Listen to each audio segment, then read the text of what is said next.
Okay. I'm going to call to order regular council meeting 1584 for Tuesday, May 30th. And I'd like to, in honor of the Lewa Tool, acknowledge that we are meeting within the unceded territory of the Lewa Nation.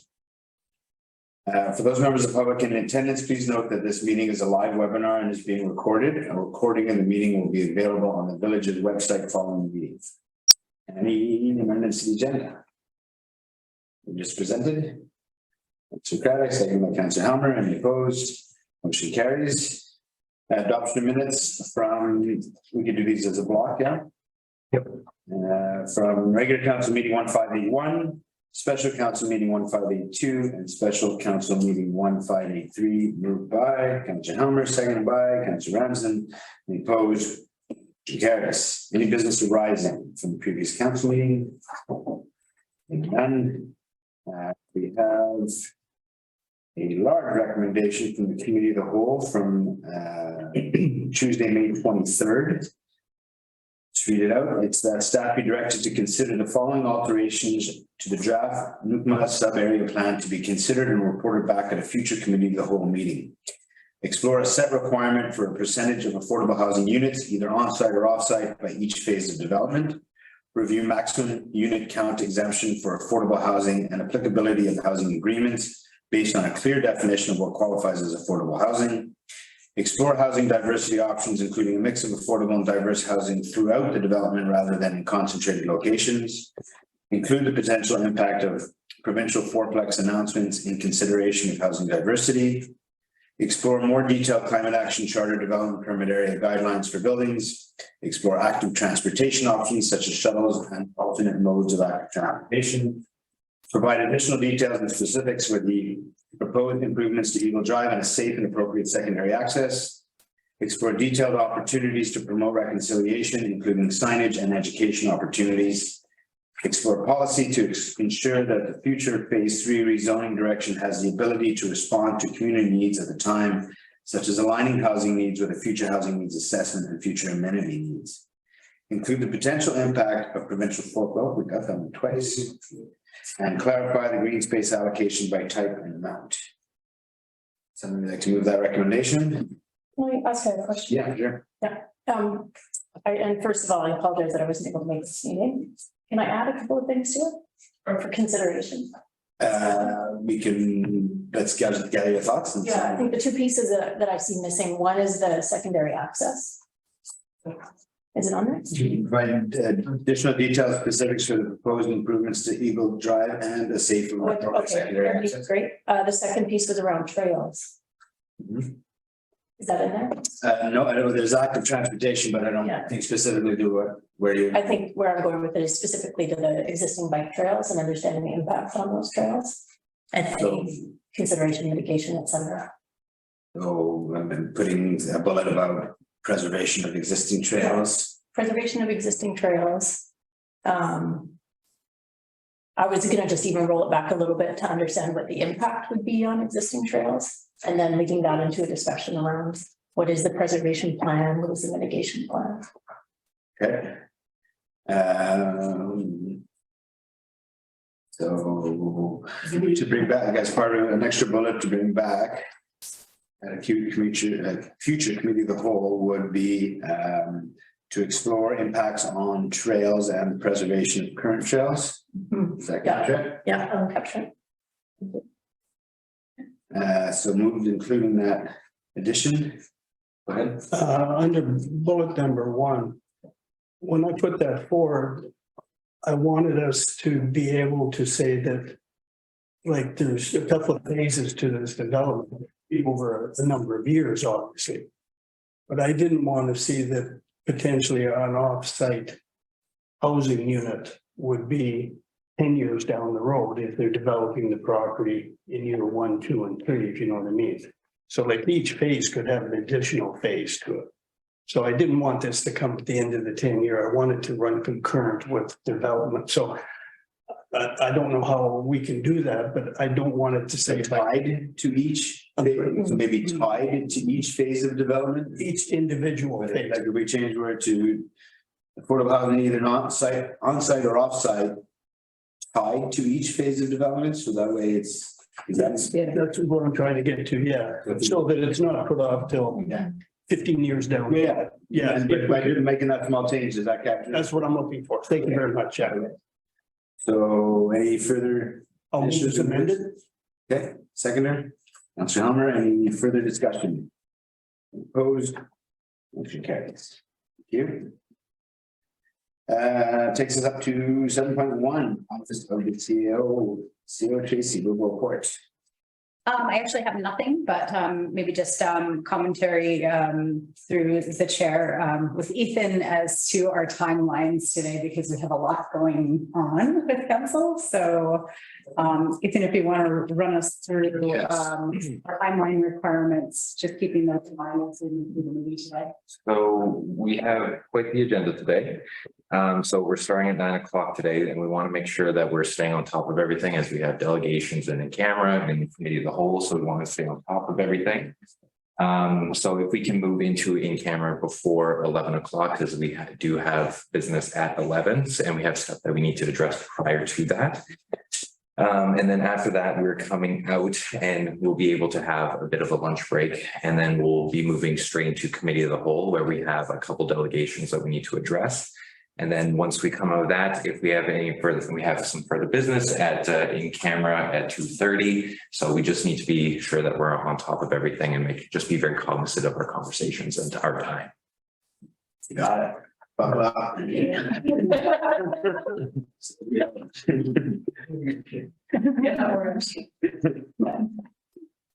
Okay, thank you. So thanks to 7.2 corporate legislative services, regarding UBCM's statutory farm tax exemption resolution. Good morning, Mayor and Council. And here just to bring forward the recommendation requested from by council to develop a resolution for UBCM consideration regarding the statutory farm tax exemption. We provided you a council report for your review. One thing that staff would want to highlight is that such resolution would provide some tax implications for farm-based communities across BC. A lot of those properties would provide a huge amount of taxes for those communities, and there's been a community, the township of Langley, which does have farms within the community, had actually brought forward a resolution that would go against the resolution presented in 2003. So with all that information in front of you, we still provided a resolution that could be brought forward to UBCM for their consideration. I open the floor to questions if you guys have any. Is there any questions? Thoughts? Go ahead. I know the concern about it, and I did read through what the Langley had proposed. I was looking at that and I said, the two aren't mutually exclusive. I think there is room, you know, looking at what Langley was looking for, I think is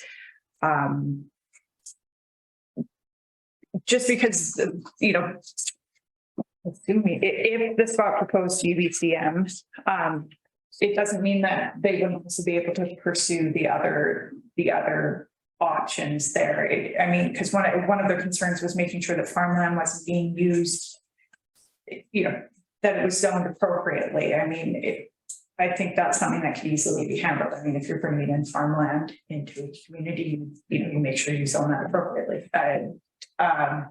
And in terms of I think some of the concerns that are in there have already been raised around this table, this idea that, you know, there are some farms out there that are collecting the farm exemption, not within our community, but in the broader community that may not be producing, you know, there's a lot of the land that isn't being used for agriculture. So I guess what I'm saying is I don't see the two as mutually exclusive. And I think there's ways that this could be brought in that it wouldn't necessarily hamper, you know, there's workable solutions here, I guess. And I would hope that at UBCM that would maybe be something that's brought into consideration in that discussion, is that people look at it and don't see it as an all or nothing.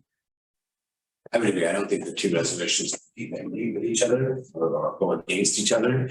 I think if we're interested in making this resolution, go ahead and make it despite the likely one. And I will say though that generally we move our resolutions through LGA to UBCM. Right, sorry.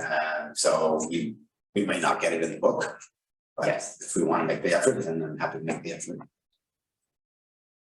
Right. Yeah, just support what you said there around, I don't think it is mutually exclusive either, and I think it also comes down to, you know, what you're sort of underpinning your system, and I think the idea of doing this is that you are creating a value for farmland that's different. And you are, in a sense, practically promoting the use of farmland for farmers. Granted, there's lots of examples of misuse, but at the same time, there's lots of examples of good use. I don't think we can necessarily make decisions that are based on poor use of farmland. Really, what we're looking to do is secure a little bit of that food security, et cetera. This is one of the very small ways of doing it. And our approach to food security has changed a lot in 20 years. Yes. So, Yeah, we are. okay, so you want to make the motion as recommended by staff to submit that resolution? Yes, Johnson, seconded by Councilor Helmer. Any further discussion? Any opposed? Motion carries. Anything? Thank you.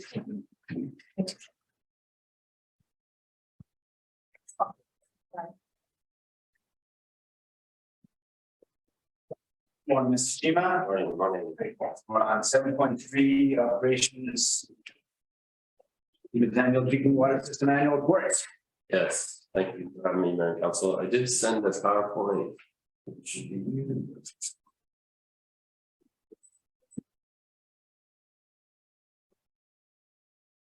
Do that through Zoom. Yeah, my screen? Yes.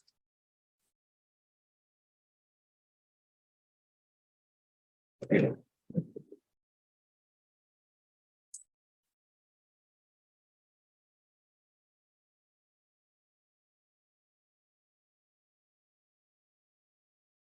Sure, first slideshow. Icon on the bottom right. Next one. Don't be PowerPoint very often. I do. That is something to be proud of. I do have some figures that I want to share, so I thought it'd be easier to put it up on screen. Anyway, pardon me for the delay there. Yes. Thank you for having me, Mayor and Council. I'm here today to present, well, I'm here to present a few things. Normally, this would be our annual water report presentation, which we do every year. But given that some of you are new council, I thought I would go into a bit of a deeper dive into that report and also touch on the overall water system assessment, because there's obviously a lot going on for water. So in front of you, or in the report package, there's 4 different reports that I've included in appendixes. I just thought I'd put them up here to see. So the first one, Appendix A, is our annual water report. This is something that we prepare every year. It's a requirement with VCH, Vancouver Coastal Health Authority, that we put this report out to the public, to anyone that's consuming our water, so they have a clear picture of the various quality parameters and what our system has. So this is something that I would normally present to council. We would discuss some of the results. It'd be pretty procedural. So that's attached in Appendix A. Now, also, as Ms. Tracy was pointing out, one of the project priorities was to have me come to council and present an overall water system assessment, which we did another report, which is Appendix B, the overall water system performance assessment that was done in 2020. So I thought I would pair these because 2020 included a lot more results and a little bit deeper dive into some of the things. And so I thought, well, we'll bring that report up to today's date, just in terms of the quality measurements and the consumption. First off, the annual report, it covers basically everything about our water system. It talks about our consumption in the past year, compares it to the last couple of years. Chlorination, just to show the data around our weekly chlorination checks to show you that we always have a chlorine residual. Water chemistry, we do that annually. Well, we're mandatory that we do it annually. We do it a little bit more often because we're doing a little bit more investigation into the water quality in terms of the chemistry. Corrosion control, just again, this is to educate the public around the things that we do with the water. And then cross connection control, for those of you that don't know, that's a program that we implemented a few years back.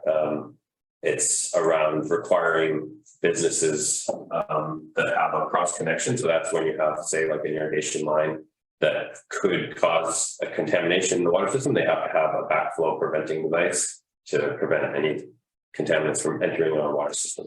So it just mentions that. I won't go into all the details. The annual report is included in the appendix. So the last is the bacteriological analysis that we check weekly as well to make sure there's nothing growing in the water, which I can say that we didn't have a single bacteriological hit for the year. So that's good and normal. So going into the appendix B, the water and the system performance assessment, sorry, the mouthful. There was a number of recommendations. I'm not going to, again, go into detail of that report because it's in the appendix, but I thought I would show the recommendations and then also show you our current status on those recommendations. So this is table 1 in your package. So the first was a recommended increase in frequency of water quality testing. This was because we had identified that there was a growing level of manganese and iron in the water. This is something that we've seen in all of our wells. It's just common for the geological area that we're in.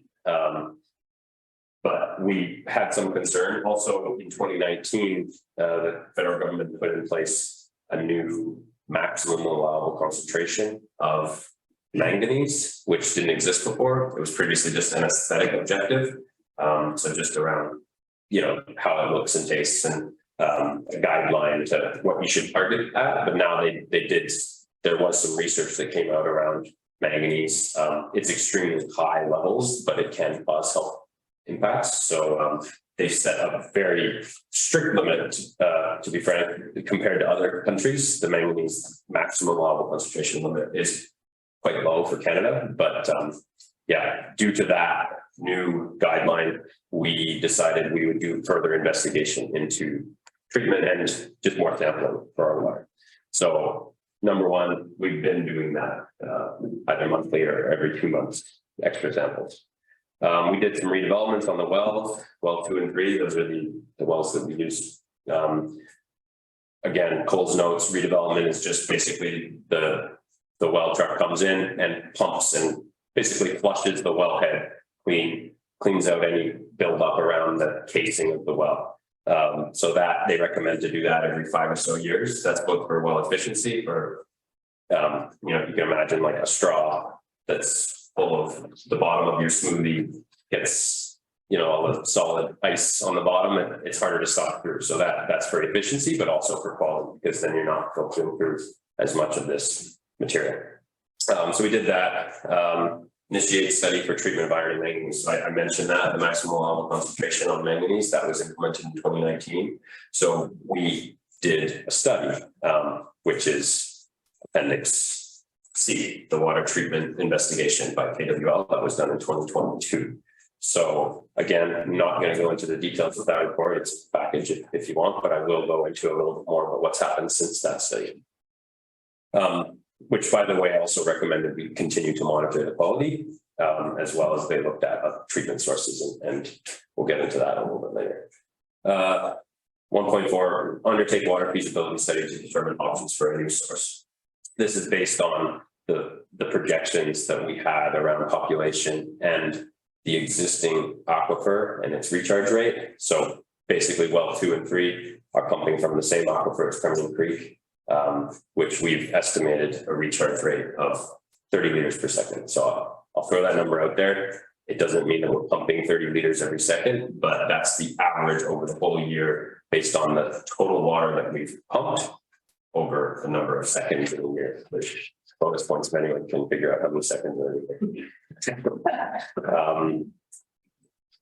So again, more on this later. I'm just going through the recommendation 2020 report.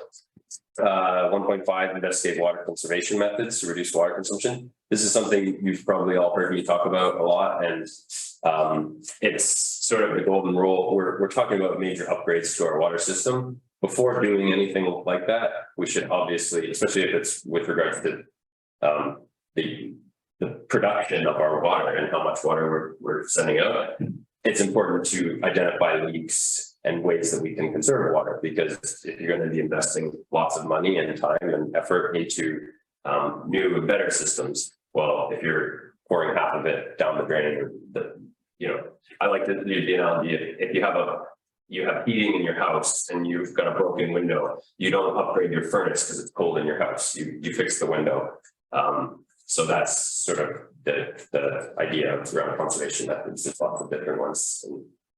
And you'll see that, well, you would have seen that in the budget process as well. We're trying to improve as well.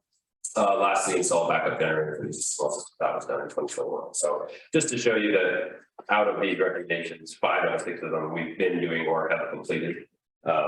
So the reason we haven't done 1.4 is because we were doing that treatment investigation. Obviously, that might impact what our new source could look like, because if we have treatment capabilities for manganese, then maybe we can go to a source that has higher manganese, and that would be better for the system. So this is one of the main tables I wanted to show, or this is a figure, sorry, that from the water system assessment in 2020 that I've now included the extra data. As I mentioned, we did increased frequency of testing. So you can see the dots are far apart. That's because we did it every year. And then in 2019 or so is when we started increased testing. So blue line is well 2. That's kind of our backup well. You can see why. Well 2 used to be our primary well, and we did see an increase in iron and manganese. This is showing manganese, by the way, sorry, which is the one that has the new health objective. So this yellow line here is the aesthetic objective. As I mentioned, that was all there was before, was an aesthetic objective. And well 2 started to exceed that. In 2019, they implemented that red line of the maximum allowable concentration, or acceptable concentration, sorry. And as you can see, well 2's levels have exceeded that and have kind of skirted that line. So we try not to use well 2. It's our backup well when we really need it. Not because it's harmful to anyone. It's just it causes our treatment to go into high gear, our chlorination and everything, pH adjustments. It's just smoother to go with the one well, and well 3 is generally a good producer. Now, you can see around 2017, we started to see an increase in that manganese in well 3, which is what sort of started our treatment investigations. Now, interesting, there seems to be some fluctuations, which obviously when we're doing annual testing, you can't necessarily see seasonal fluctuations, but these don't seem to be seasonal. They seem to be offset. Which I can't explain why, and it's just one sample from the well. So it could just be it was raining that day or whatever reason, but you do see a trend, an upward trend in the manganese levels, and you can see the last couple of samples we've been above that aesthetic objective. So that's the main reason that we're looking into treatment. Interestingly enough, well 2 has actually come down a little bit. They're sort of starting to approach one another, but regardless, both of our wells are above the aesthetic objective and below the maximum allowable concentration. But the fear is that if those exceed the MAC, then we really need to focus on treatment. But even for quality, aesthetic objective is important. That's just reduction in complaints of like, oh, my water's a little cloudy, or we have to do more flushing of the system, etc. So for maintenance point of view, we still want to treat, even if it's just ugly stuff. I have a simple question. Please. Amazing report. Awesome. Are the 2 correlated with the manganese? Like when you're seeing a spike in well 2, are you similar? At least I can't quite tell from that. No. But they're the same waters. It's the same aquifer. So if you can imagine, the aquifer is a large area that is basically being supplied by mainly Pemmican Creek. Yeah. We believe that there might be some influence by Lillooet River as well. This is 100 feet down. There's the water is coming from multiple places. It could be some from surface runoff, etc. So it's this giant area, and there's two wells fairly close to one another, but still they are pulling from different spots. And I believe, I'm not a hydrologist or a hydrogeologist, but basically it's largely influenced from the rock that's around that wellhead. So it's sucking the water through this gravel layer. Although the water is the same source, it's amazing how different these wells are. 20 meters apart, but you can see the difference. And I didn't even include well 1 on here, which is only 10 meters away.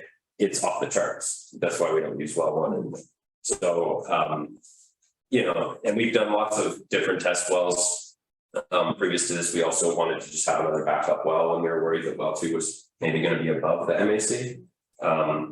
And all of our test wells, we found either bad yield, so not producing enough water, or the quality was like well 1. So it is amazing. It's a little bit of a needle in a haystack type of thing. But no, what you do see is when you turn one pump on, the water level from the other pump will go down because it's pulling the water down. But in terms of the quality, we haven't noticed a correlation between. And keep in mind, this is one sample from the well, one sample from the other well. So obviously it can vary, but yeah. I mean, you can see a little bit of a dip there that they both took a dip. That was actually when we did the redevelopments, I think. So that might have been the reason for the decrease in both of them, because we did both of those in 2020. What did I say? 2021? No. Redevelopment.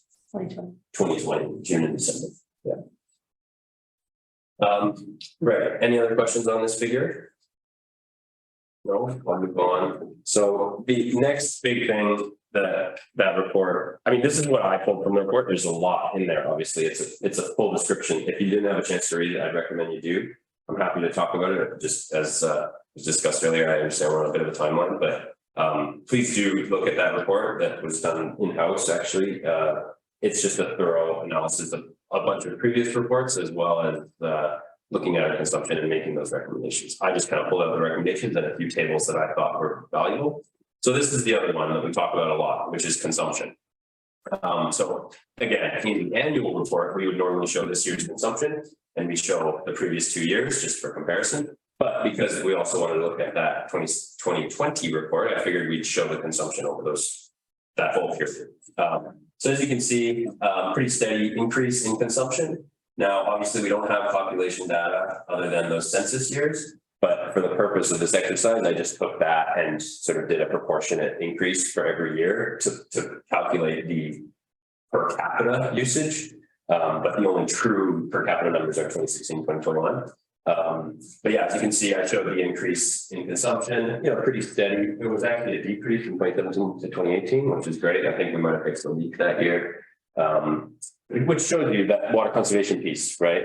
And the other part that I wanted to show you, it's going to be in my next chart actually. But so again, you'll remember I said that magic number was 30 liters per second. That's our estimated aquifer recharge rate, sustainable aquifer recharge rate.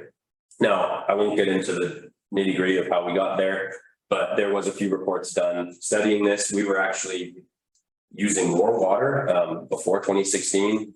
We were consuming a lot, and they found that level was going down in the aquifer. Then there was a major leak that was fixed, and then the level rejuvenated itself. And so it's estimated that around that level was anything less than that or anything more than that is not sustainable. So that's how they got to that 30 liters per second number. So just want you to remember that, because I'll talk about that in the years to come. But as you can see here in this column, average daily demand liters per second, 2016 we were 21.4, 2022 we're 23.8. So we're still below that 30 liters per second.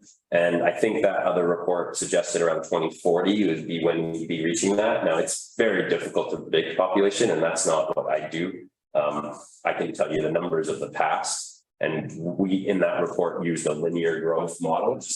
Again, like I said, I've done proportionate over those years. But of course, with development and whatnot, it can change. But just for the purpose of this exercise, we're assuming linear. But the numbers actually that I've just done since 2020 show less of an increase than what was predicted in that 2020 report. So that's promising. The other thing that's interesting, if you look at the next column, is per capita use. So you can see in 2016, we're at 717 liters per person per day, which is enormous, by the way. Globally, the average is like 200 liters per person at most. And this is not just what you consume. This is your showers, your dishes, everything, including industrial. But you can see in that 6-7 years, we decreased the per capita usage to 575.6. So that's good. That's partly our water conservation efforts. But that's still almost double the Canadian average of consumption per person per year. So we really, that's going back to that conservation efforts. That's why that's so important. Because in my next table, you'll see the line that shows the Canadian average and how much more comfortable we would be in our aquifer recharge rate if we were at that level than what we are today. So that's just, again, my pitch on moving at water conservation. And then lastly, the maximum daily demand, I thought I would just show that because that's something that we show in the annual report. So that is just a single day, how much we consume. So again, I was telling you that 30 liters per second is a good number to remember. The meters cubed, so that's 1,000 liters, is our whole pounds consumption. So in 2016, the biggest day that we had was 3,600 cubic meters. We had that today or yesterday was about 3,500. So that's in May. That's a bit concerning. You can see last couple of years we've been above the 4,000. So that's a bit of a concern because then you're running into, well, the pumps are running 24 hours a day. And if there was a big demand, like say a fire or something, then we'd have to start telling people to shut off their waters. So as I just said, there's the daily demand average over the whole year. This is the 1 day. Yeah, I just thought I'd show those stats. John, please.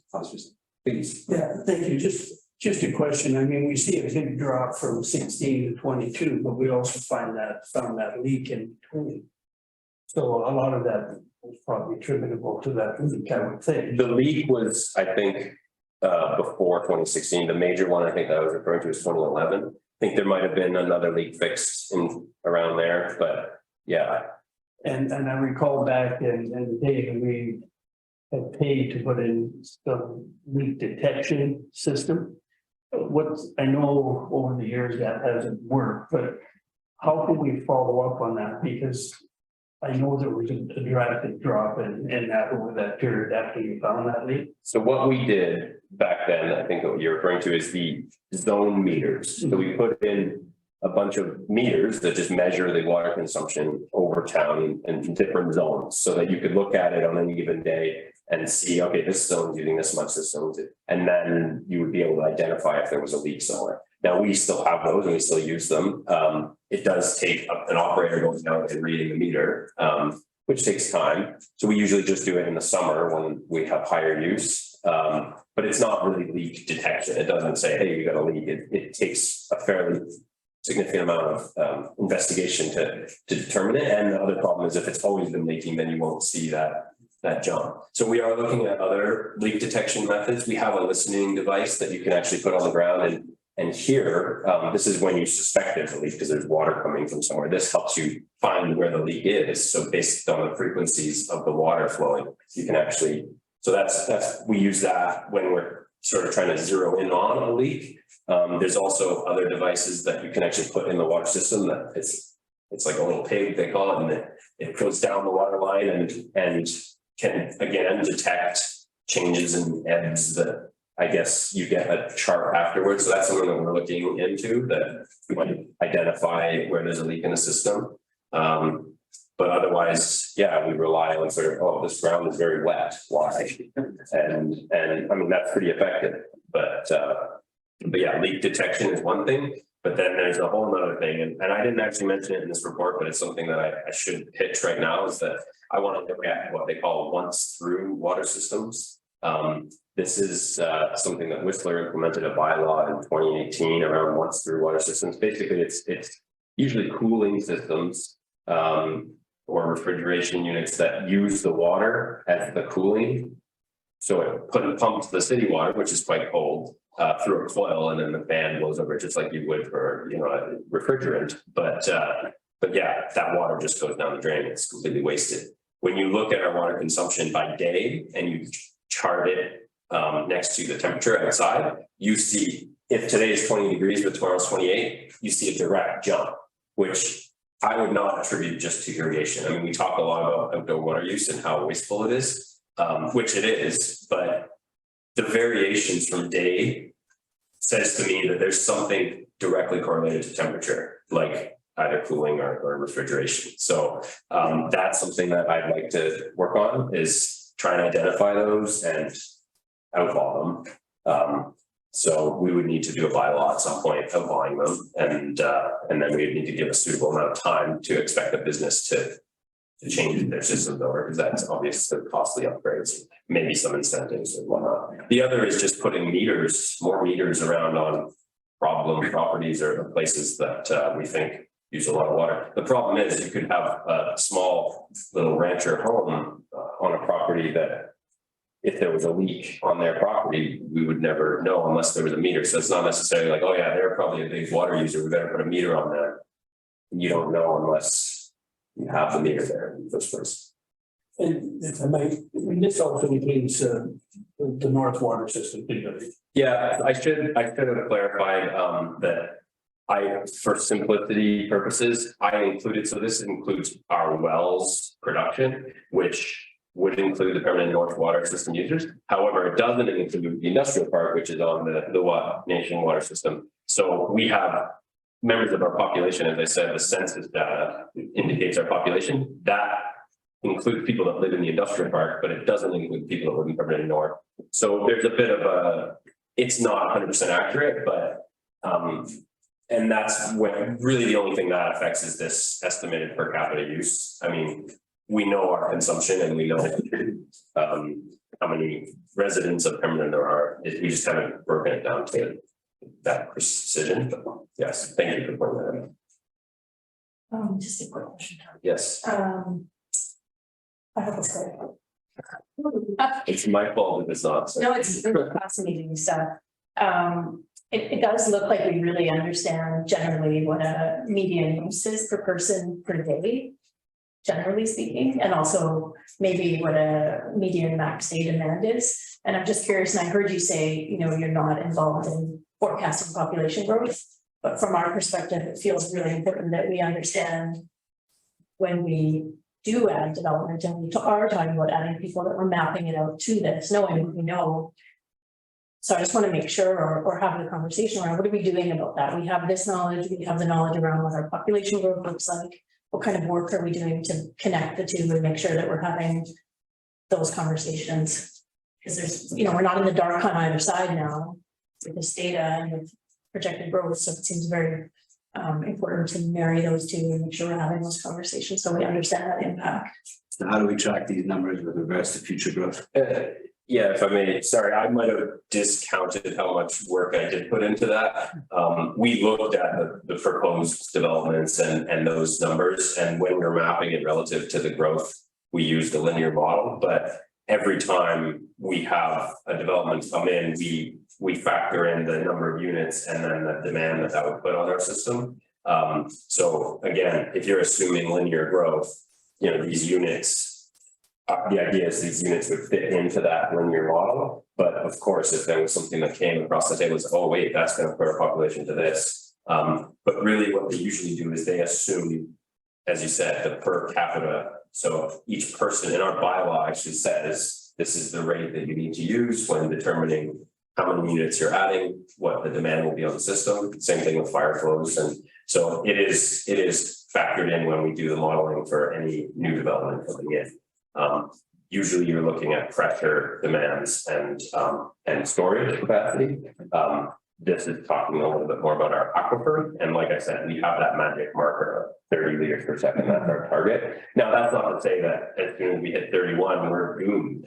It's just that the aquifer will start depleting. Like I said, in 2011, we were actually depleting that aquifer until we fixed that major leak. So that's where we got to that 30 liters per second number. So as we get to the next slide, I'll get into some of our source investigation stuff as well. But we've identified that we need another source. That's going to have to happen. We're projecting around 2040, and based on some of the developments that we know are sort of in the works and coming, that projection is still pretty solid.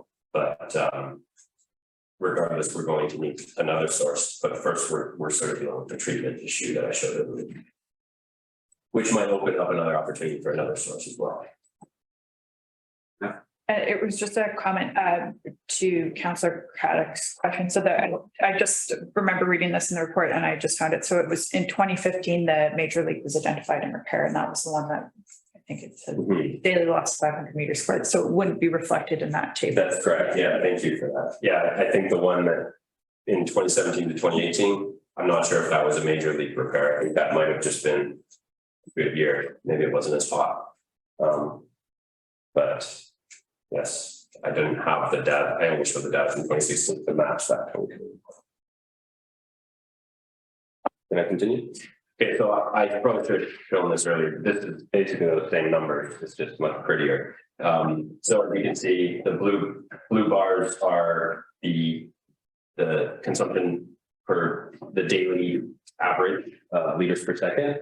And you can see a little dip there in 2018, and then the red line being that 30 liters per second, that's our sustainable aquifer recharge rate. Now, this is the part that I mentioned before. Based on our population, if we were mapping out the Canadian average, if we were using what the Canadian average was per person, we would be down at that green line. And you can see we're the blue bar. So just to show you how much more room there is under that 30 liters per second. So as much as we talk about new source and everything else, and as I said, the reason that the green line is on this rate and the blue has been kind of balanced is, as you saw, our population grew and our actual consumption didn't grow as much. But still, there's I'd say you could decrease that by about a third if we could just get to that Canadian average. And that's pretty high on the global standard as well, as I keep saying. So I guess you've already answered it, Tom. I mean, there's leak detection, there's education, there's, you're doing your exploration, trying to figure out cooling versus temperature. And is it too general a statement to say a big portion of it is our outdoor watering though? Absolutely.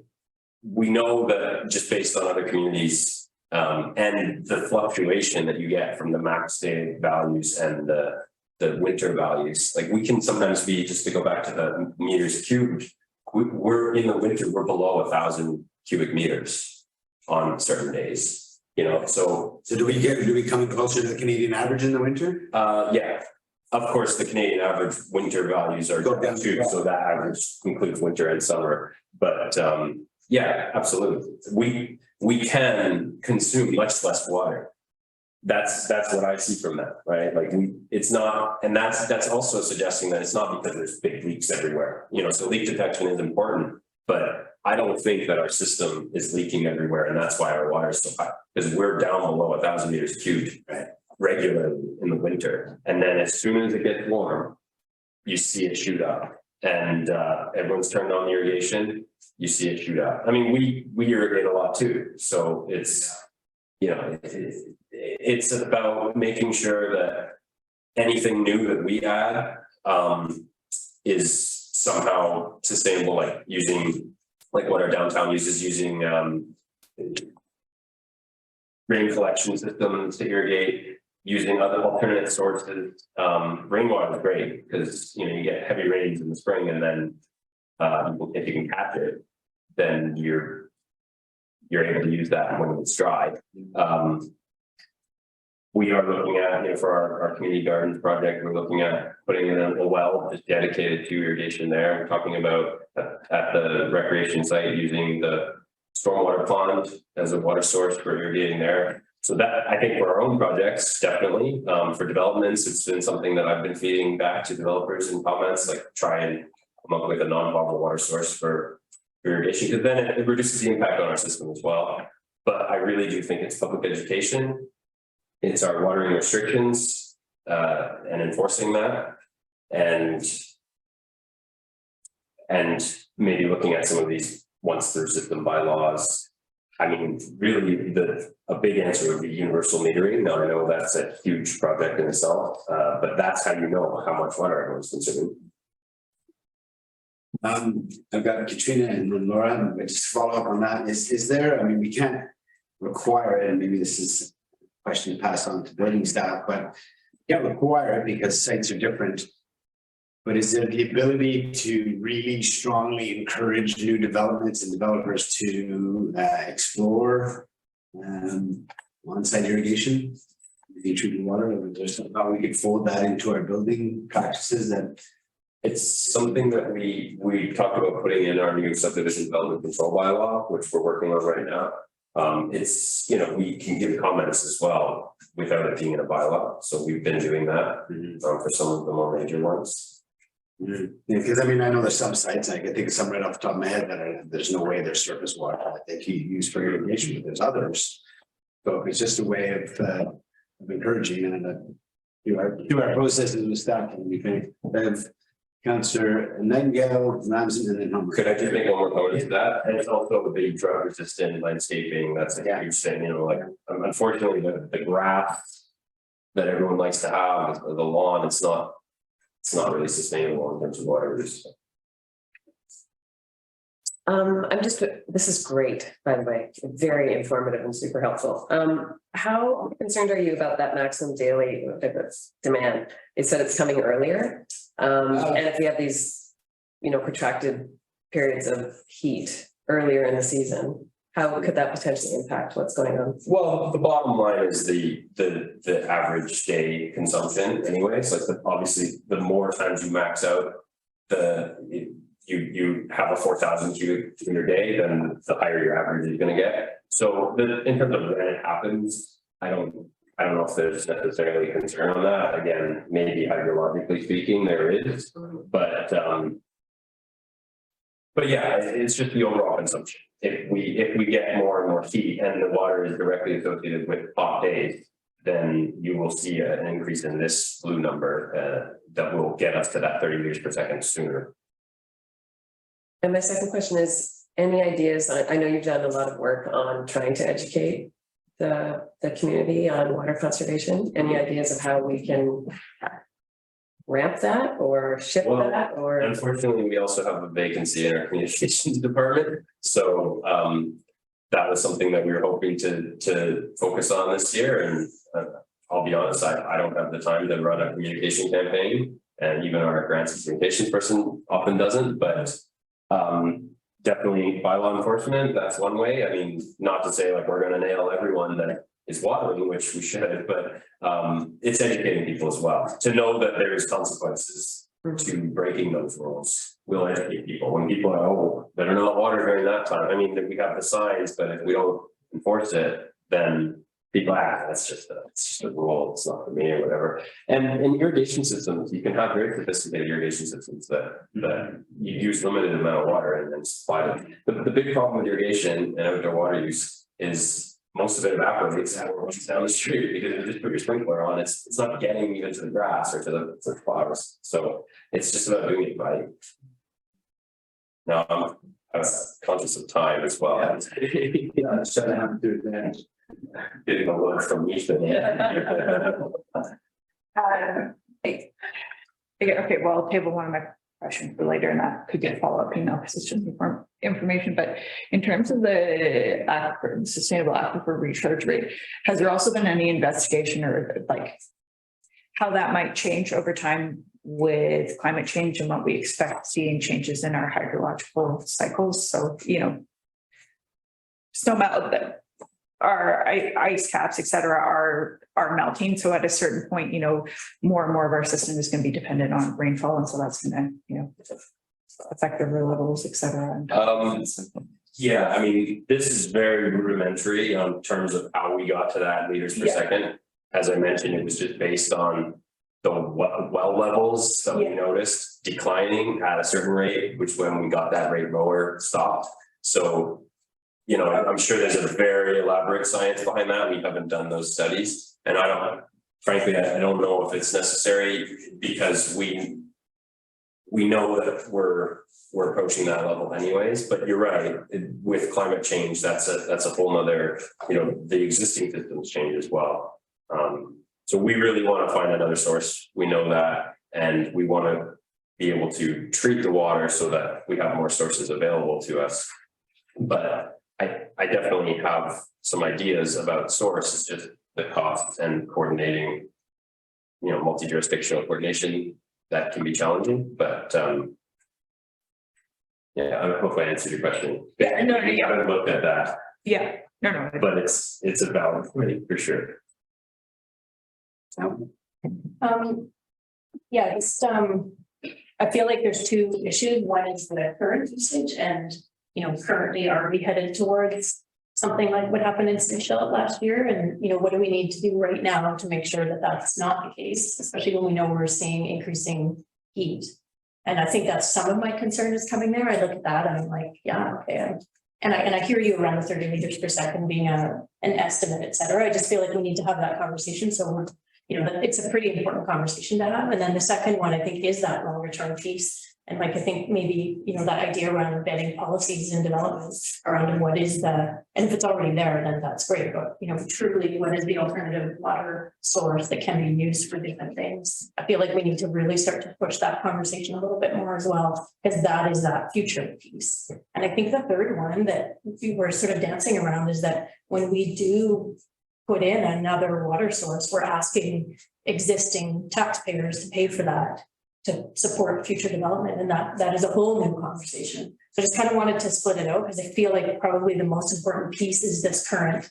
And, you know, what are we looking at, say, this summer? And is there anything we really need to be talking about in this immediate next few months? So that, you know, if we do experience a wave, that, you know, we have some levers in our conversations around water usage to just pull, and we can maybe manage that better.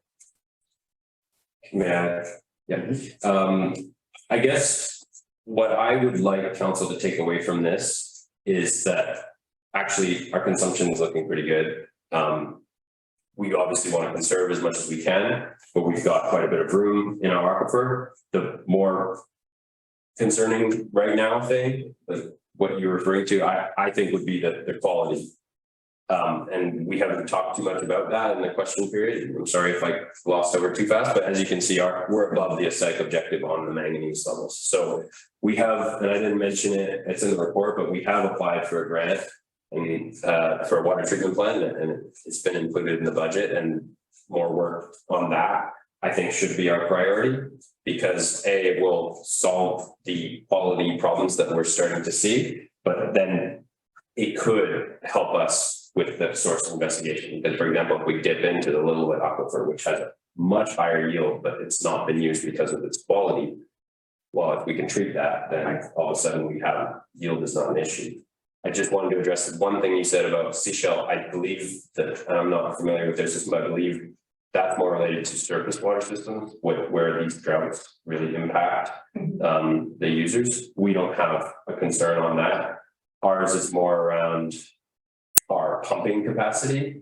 At some point, it's just hard on the pumps. When they're pumping all day long to keep the reservoirs full, it's hard on the pumps. So if a pump were to break down or something, that it's more of our own system than the water source. Just going back to this chart, like our water source is quite plentiful, but it's our systems that are a little bit more, I don't want to say fragile, but yeah. And then at some point in the next 20 years, we will be approaching that sustainable recharge rate. But yeah, I think right now our focus should be on the quality and conserving, because we could get this number way down, and then we've got lots of room to breathe. But I agree with development as well. Of course, we need to think about, you know, the added population and what impact it on us. Do you have more to present on this? No, I think I haven't really been going off my report, but it's there in front of you. So there's you know, the departmental impacts and the community climate action impact on region and neighboring jurisdictions, but I think it's all.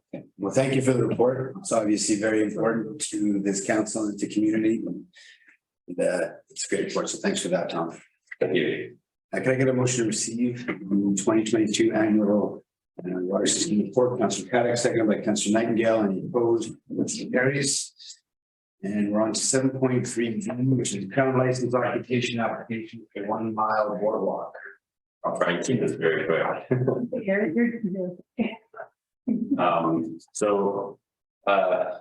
Right, I gotta remember, I prepared this one a lot more than this one, but, right, so I'm here to seek council support to make an application for a crown line license of occupation on 1 Mile Lake.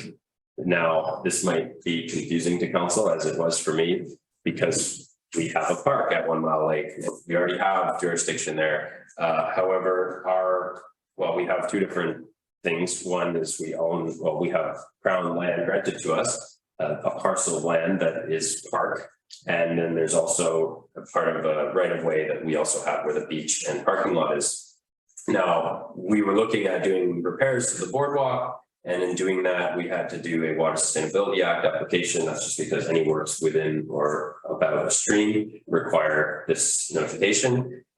In that process, which takes very long, you've probably heard me talk about it before, they also stated that actually the boardwalk crosses the lake. Now, the parcel that we have, the boundaries are based on the lake's boundaries. So although we have a parcel of land that most of the park is in, the boardwalk crossing the water is now on land that we do not have tenure over. So it's a little bit of a funny rule, but we need to, before that, look at this application to do the works, we need to have tenure over that portion of land. So I think I've shown a drawing of that area that's not currently tenured.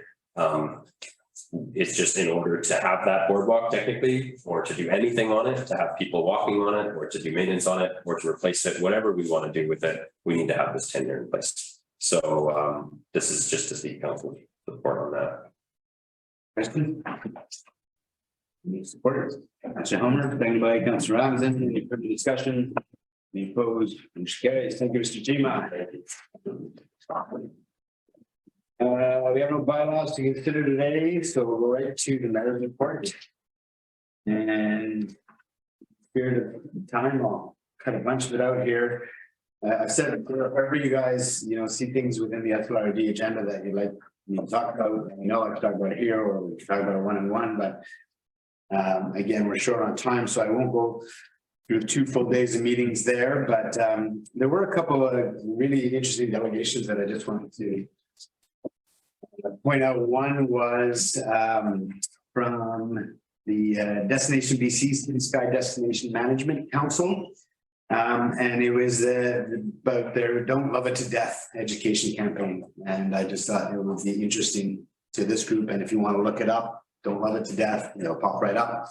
And I think it's fairly self-explanatory. It's a campaign to, while promoting tourism, is asking people to visit our areas in a low impact way. Don't Love It to Death. It talks about how to manage it, everything from waste to how to move about the backcountry to fires and all that sort of thing. But I just thought it was interesting because it's something we've talked about at this table and I've talked about at other tables in terms of how the province has, done a great job marketing our province for tourism, but not necessarily match that with an equal efforts in managing it. And to me, this is a first step in that shift towards that management versus marketing. So I thought it was positive. Have a look at it if you're interested. There's another really interesting delegation from, Woodfibre Eagle Mountain pipeline project in Squamish. And I just bring it up because it's, it doesn't affect Pemberton directly right next door, but it's in the corridor and there's a lot of discussion and concern in the district of Squamish and the area around what these work camps are going to look like, what the impacts of having these workforces in town are going to look like. You got Fortis and Woodfibre going on, and Fortis is doing like a flotilla work camp on the other side of the sound. Wood fiber is got a couple of pieces to the plan for housing. Some people will be coming from Vancouver. There's going to be camps. But there's a lot of concerns among the district council and staff that campground, campsites, hotel rooms, that sort of thing, they're going to get taken up for the busy time of year. Long-term workers, what are the social impacts of having these large camps working in the community? So it was a really interesting conversation and very interesting to listen, especially to the councils and mayor from Squamish weigh in on it. But yeah, the rest I think there was lots. I won't touch on all of it. We did have a committee of the whole as well, and that was mostly based on our visioning and strategic planning on that. For the regional district. I also did attend a Sea Sky Regional Hospital District board meeting, and we had a delegation from VCH talking to us about the master plan process that we've all been so anxious to hear about. So it was a good conversation there. We were very clear, I would say, as a board, as the hospital board, to the direction we want to see in terms of how feedback is provided by healthcare service providers. How do we get that input that we need? I brought up the fact when we talk about mental health, and mental health provision is often a little, there's a lot more private providers and it's a little bit more scattered. So it's just questions about how are they going to get the information they need to put a proper health master plan together for our corridor. And I, of course, took the opportunity to talk again about the fact that we are the hub for, right in the Quaquaw Lake, Lake Road. You see Village Pemberton, we serve, our little clinic serves all those folks and how fast we're growing and all that sort of thing. So I took advantage. I sort of framed it in that, colleagues at the board, we take a very holistic regional approach to health. We realize that not all services are going to be available in Pemberton, Squamish, Whistler. Some will have to go to Lionsgate. What's the best way to centralize some of those? What's the best way to make services accessible so that if people are already traveling an hour and a half to Pemberton and then they still have to go to Squamish or Lionsgate, that's a 4-hour travel for them. Like how are we managing accessibility and all that? So a really good conversation. I'd say we pushed very hard with VCH to let them know what we're looking for in this master plan process. And we resolved to put a letter together reinforcing all those points. So I thought it was a good conversation. A couple other meetings, maybe I'll just leave the PDMC. Well, we've got Kevin coming later today, so I won't go too much into that, but the settlement removal projects are done. Maybe one interesting note for us that he probably wouldn't mention today is that the reforestation or planting is happening at the bottom of Meager in the Capricorn area. It's the first sort of go at that area. Which is pretty exciting. It'll be, able to see what kind of results that might have in terms of holding back some of the sediment. So that process has begun, but maybe I'll leave the rest of that meeting alone. And then I just want to bring up, missing stuff, but I just want to bring up one other item. We received the correspondence from a resident, all of us, regarding the Benchtowns and Nukma development. And we didn't get it on this agenda in time, so I'll make sure it gets on the next agenda for sure. But I just wanted to have a discussion because there was some concern at the table. The process was council directed staff to take any correspondence on this development, put them to the side and provide them as part of the report to council when we next have a report on the Nukma development. But there were some thoughts that perhaps people would want to see their correspondence on there sooner as well. So just here to talk about the process in terms of what's the best way to manage correspondence. I think the idea was let's put it into the report. So because we're not really discussing Nukma today. So to make that correspondence really relative or relevant, let's put it in that report. But I'm wondering if we do both. When we get correspondence, if we put it on the upcoming agenda so that the residents know that it has been acknowledged. And we also, when we get to the correspondence part, we then say, let's also include it as part of enough coming in. So that was really clumsy, maybe I can. Clean that up for me, Jenny. And I don't think that was close at all. I support the idea of both. I think it's really important when our community members provide us with information that we see it right away, but also, you know, that idea of collecting all of it and having it as part of the package, I think is also important. I don't think, again, not exclusive, but yeah, I think if we could just change and adjust that a little bit to say when the correspondence comes in, it will be on the next agenda for all items relating to anything, but you know, the discussion at hand is the bench lines.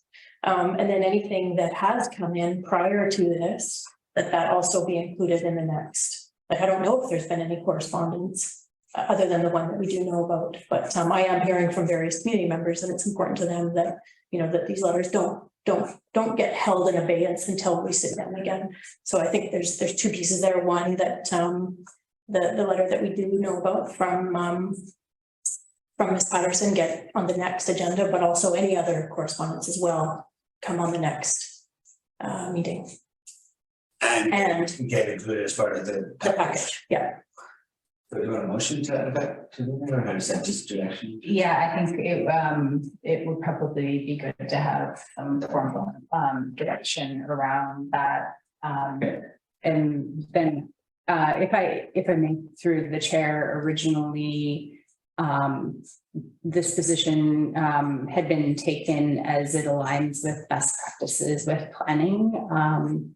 And I would just highlight that it would be akin to receiving maybe the results of the survey halfway through the survey. And it's basically an attempt to support a very objective process, but obviously it is the will of council to decide as to how you would like to pursue that. So that's very good. Oh, sure. Go ahead, Councillor Craddock and Councillor Ransom. Yeah, I think the only thing that I find may become cumbersome by doing that is anything that's on the agenda, questions can be asked about at the end of the meeting. Does that open us up for a huge discussion, whether it's online or people here that all of a sudden say, well, you've opened it up. Now I got this question, we got 10 people in here and all of a sudden it wasn't an agenda discussion, but we received it on the agenda, so therefore it is open for questioning. I'm not against it, but I'm concerned that that could open up a whole new situation where we could be here for an hour discussing 6 or 7 letters. And I don't know if that's where I want to go. That's a legitimate concern. I mean, when responding to questions in question period, it has to pertain to the agenda. I generally don't want to talk about, you know, because it's on the letter, if we haven't discussed it with staff or as council, or it hasn't been part of the agenda, like formally, it does make it difficult for me to try to respond to. And I'm just thinking aloud right now. I guess I could just answer with your letter will be responded to in time. You know, I don't want to give a half an answer. You know, I don't want to say, I don't want to give a lousy answer. And so should maybe this be a bigger discussion rather than us deciding right now and see the implications from staff, how that could affect the meeting and how we should carry it forward with it. I want to make sure we do this right and not jump to this and then find out, gosh, we just opened up a meeting for a whole bunch of more stuff. So. Okay, Councillor Ransom and Councillor Nightingale. Yeah, I think in principle, the idea that's been kind of floated is that if somebody writes in, we do get to, it goes to the agenda, but if it's about a specific project, it would also get referred there. I think because there's the planning perspective, which I think is really important. And that's where, you know, if we can sit down and really think through this policy, how do we handle it? Because there are concerns around there. But at the same time, I do think we also have to consider it from a governance perspective. Across the country, across the globe, there is it seems like, at least as far as I can tell, a growing lack of trust in government institutions. And I think, and there's this push to be transparent. And I think, again, this potentially could be a small thing, but I think, you know, if somebody has taken the time to write to us, you know, yes, it might be, that's something that needs to be considered within the broader perspective. And I take your point, you know, we don't want to be looking at the results of the survey halfway through, but acknowledging it and being transparent about it and showing that it's not just going into a black box and isn't, I think that's really important, and that helps us build trust in how decisions are made around this table and us as a group. And I'm not saying that there is a lack of trust with us, but I think it's just something that we should be mindful of. And so I do think it's for us to come up with some approach that doesn't make, meetings overly cumbersome, but at least but that does acknowledge that people are writing into us and expressing their opinion and that we are hearing them. Yeah, I just want to echo Councillor Edmondson's comments. I think I would suggest that it hasn't been an issue over engagement of the public. Our issue has been, we want to engage people more and we need to do everything possible to incent that. And I think acknowledging a voice, even if we can't address the issue exactly in a particular meeting, we need to acknowledge that someone has taken the time, cares enough about the community to write in. And yeah, I do believe it is a bigger discussion, but I'm not sure if our meetings are going to become overrun with people, running in and taking up too much time. And to be honest with you, if it does require a little bit more time and a little bit more of a conversation, then I'm open to, I would be available for that. I mean, obviously we don't want to be here till midnight every council meeting, but people's voices need to be heard, and trust is a huge issue. And with all the things that are going on in the community right now, I think it's imperative that we listen to people's voices. I got you next. I agree with most of the comments, and I'm sort of leaning towards saying, let's go with it. And if we find there's issues, then we could always have another conversation, or we could say, let's put in the two directions is we go with something like Councillor Homer suggested, comes onto the upcoming agenda as well as becomes part of the package. If we find that cumbersome or clumsy, then we could always make an adjustment. It's not a matter of time, to be clear, though, Councillor Nightingale. This is not about time to take the questions. This is about giving crappy answers. So if people write letters about whatever, I don't want to get stuck trying to answer and giving lousy answers. But that's stuff to be able to say in the moment, say, hey, you know what? Thank you for your letter. We didn't actually have a conversation on the agenda today. It will be referred as part of the package.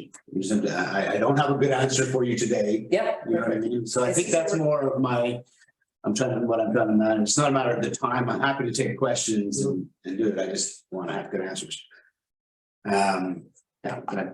Yeah, I'm just gonna sort of follow on what you're saying there. Like, we haven't seen an overabundance of community engagement letters, and it is so important that we do see them and that we are able to respond, and where we can't respond because we don't have a good answer. I think you navigated it really well, and it allows for the conversation to happen when the information has been collected. And that's just proper governance. Okay, well, I see, and I'm hearing a desire to move in that direction. So how about we break this into a couple pieces, and you can tell me if there should be two resolutions or one, but direction to have staff include the letter from Ms. Patterson on the next agenda, as well as any letters council may not have seen to this point regarding the Nukema development. Or anything.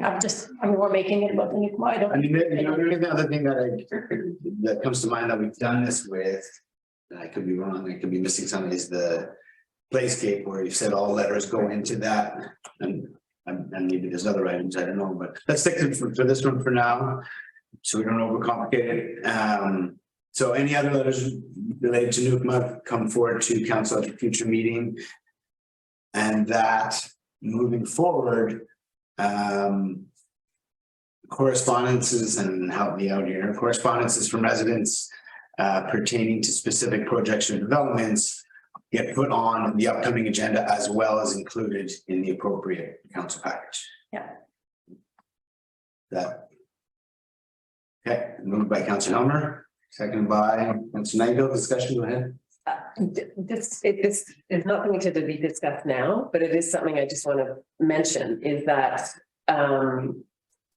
it was actually the municipality of Tofino decided to change their way they did things by having correspondence at the beginning, because then a very short conversation would happen and then it would then feed into the issue that was on the council agenda. They switched it. So instead of having letters and correspondence at the end, they actually had it at the beginning of the council, because the information from the community was received. We may not have the answer, but then it could be a part of a conversation that happened within the regular council meeting. And it's not something we need to discuss right now, but it was something they found was actually super effective and changed the way their meetings ran. So I'm just going to plant that little seed for maybe another conversation, right? Because we want to be efficient and we want to be effective.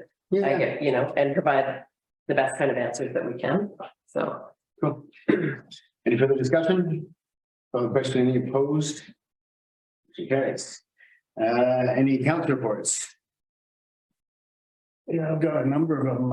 First of all, on the Stelcoonton Community Forest, this Thursday will be the changeover date. We'll be having a luncheon and the new board members will be introduced. And I think at the same time to thank Mayor Richmond, Ms. Fraser, and myself who sat on the original board and have moved it to the direction where Councilor Nightingale with our two new directors will be taking over.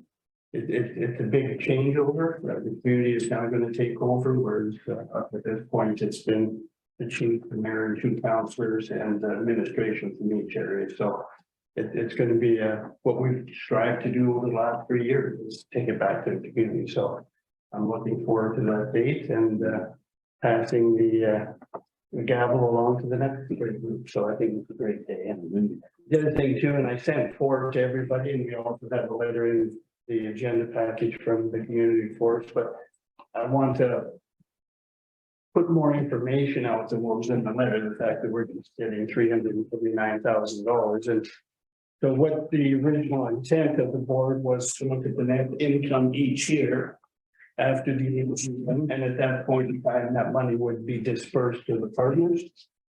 What the board made a motion and agreed to was that each year we would put approximately $300,000 into ongoing operations, because that changes each year. We don't know how much we need because there's bridges, there's roads, there's all that type of thing.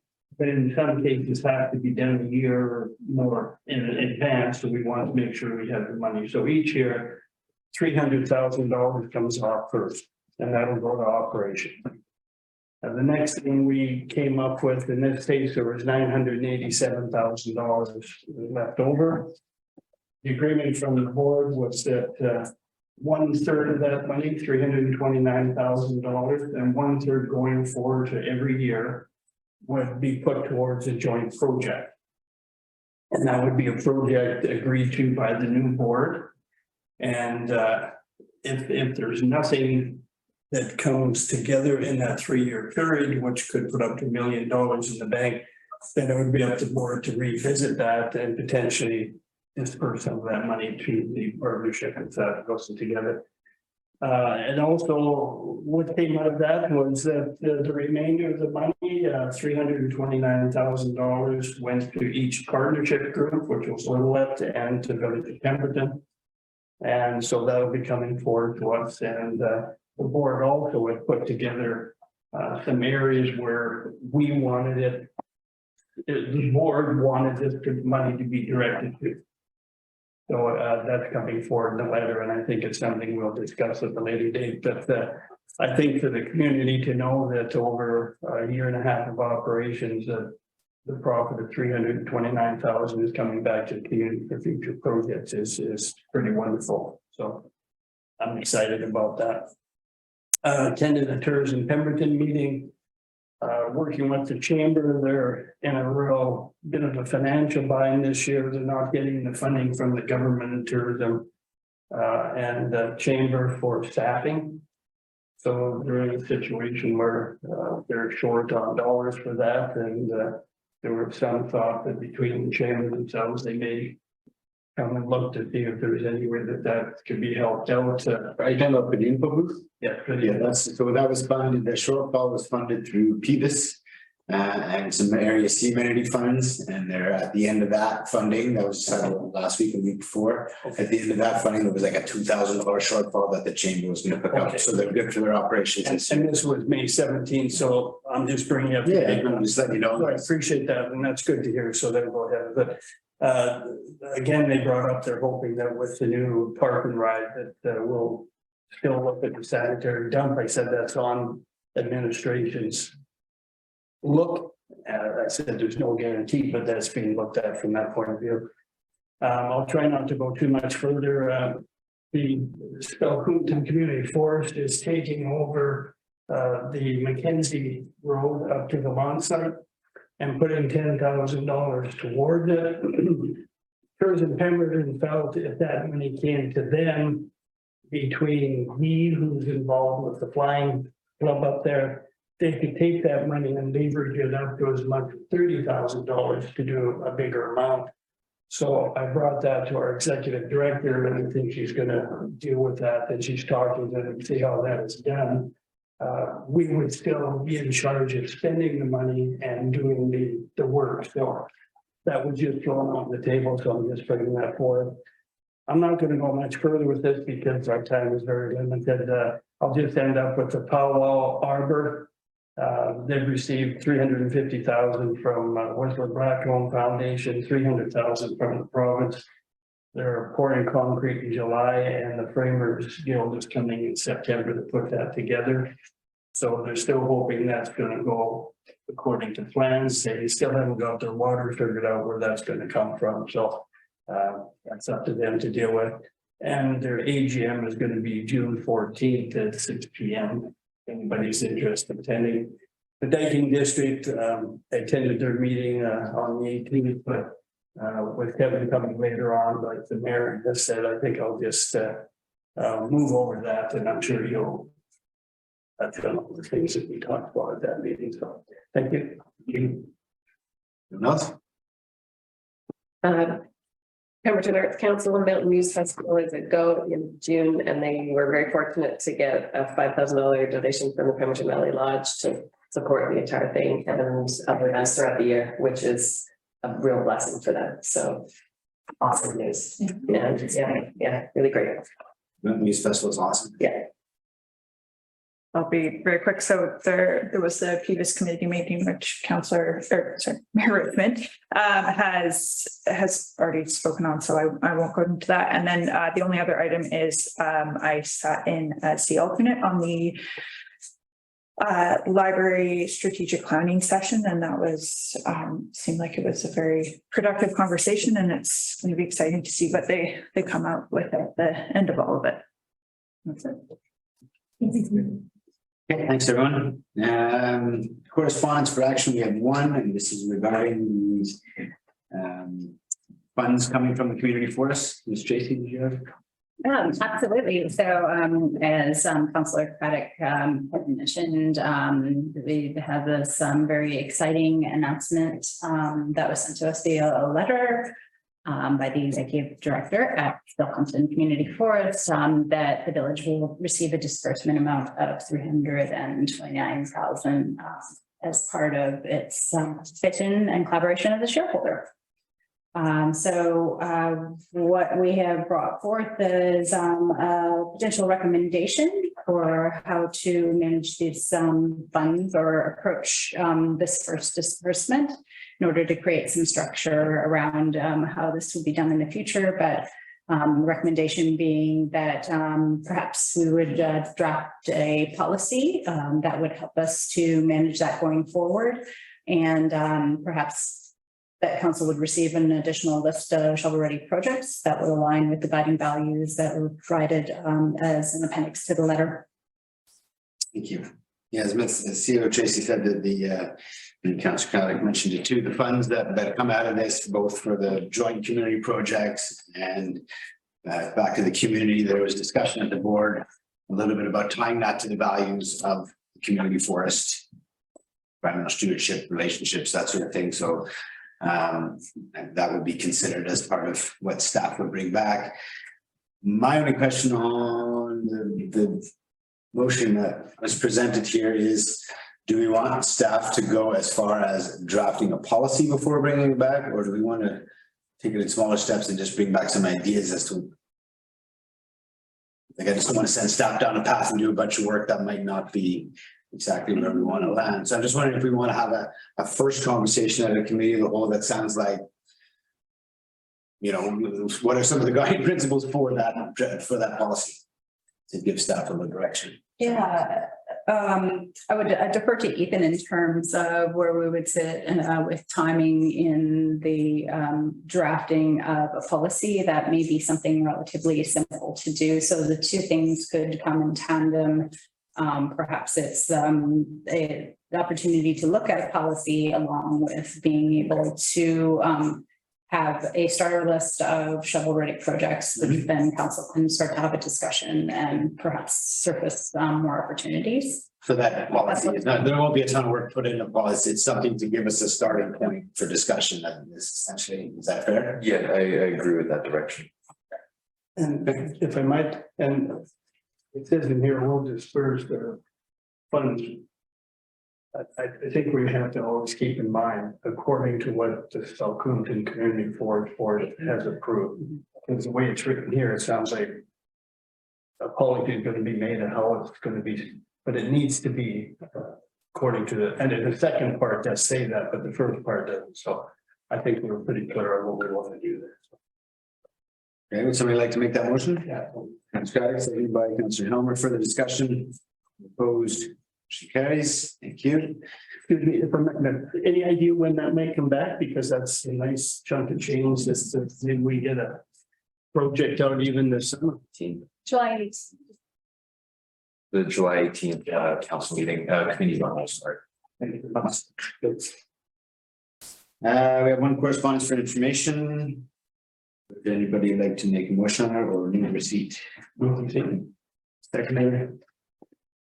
Councillor Ramsden, any discussion? Any opposed? Motion carries. Okay, I'm gonna call recess and actually I'll look for a motion to go in camera, please. Councillor Scott, second by Councillor Langell. Any opposed? Motion carries. We'll take a couple of quick minutes and get right into it.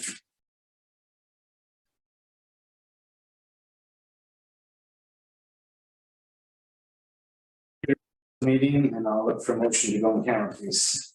Scott, second by Councillor Langell. Any opposed? Motion carries.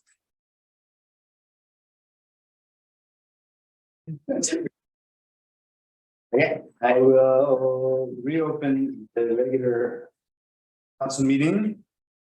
And we're on item number 17, which is Roger's report. We have none. Decision on late business.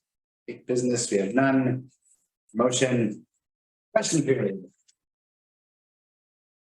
Regular council meeting is now open for questions from the public. Please be reminded that only questions directly related to items discussed during this meeting are permitted.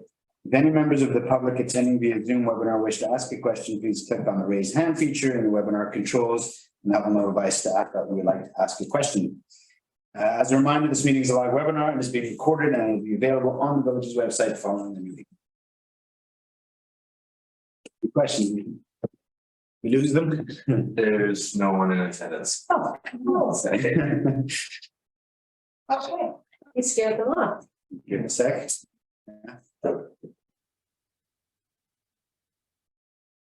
Okay. That's unfortunate. All right, then I'll look for a motion to adjourn the regular council meeting, please. Councillor Caddick, second by Councillor Helmer, and opposed, we're adjourned. Thank you for the long day, everybody. Go help some sunshine.